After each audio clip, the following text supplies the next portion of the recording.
Voici le tout nouvel aéroport international de Beijing-Daxing.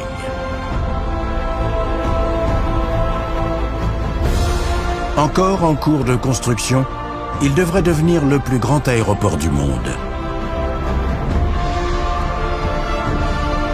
Wendy a la chance de pouvoir l'explorer avant son ouverture au public.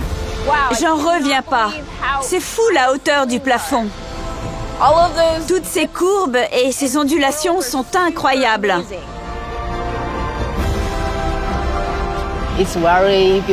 C'est très beau et très grand. C'est fabuleux de voir un terminal aussi vaste en Chine.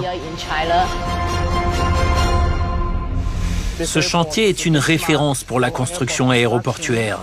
Nous mobilisons de nombreuses techniques de pointe pour rendre possible ce projet qui semblait impossible. J'ai l'impression d'être une fourmi dans ce bâtiment gigantesque. C'est absolument grandiose. Et c'est à peine si on voit comment la structure est agencée. C'est extrêmement bien conçu. Il n'y a pratiquement aucun pilier. Les ingénieurs ont fait un travail remarquable.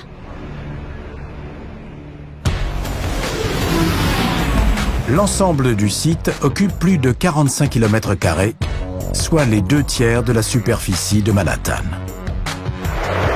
Le spectaculaire terminal en forme d'étoile couvre au total 700 000 m², avec un toit immense fait de 52 000 tonnes d'acier, un poids équivalent à celui de 500 locomotives à vapeur. Une fois achevé, l'aéroport possédera 6 pistes, un record, et pourra accueillir 100 millions de passagers par an.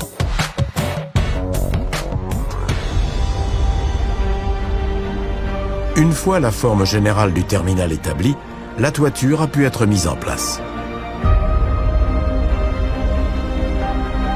On a commencé par élever 8 poteaux massifs. Puis le toit a été construit morceau par morceau.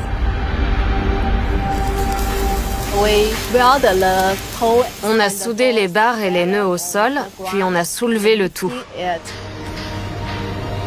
Chaque tronçon a dû être positionné à 2 mm près. La moindre erreur aurait pu mettre en danger la stabilité de l'ensemble. On a réuni les différentes sections pour former un seul grand toit. La partie centrale a été hissée en dernier, complétant ainsi cet incroyable treillis spatial. On dirait une forêt d'acier. C'est magnifique avec toutes ces barres pareilles à des arbres. À l'intérieur du terminal, on pose un revêtement pour atténuer le bruit. Sur le toit, 8000 panneaux de verre forment un puits de lumière et 40 000 panneaux d'aluminium étincelant viennent parachever cet extraordinaire ouvrage.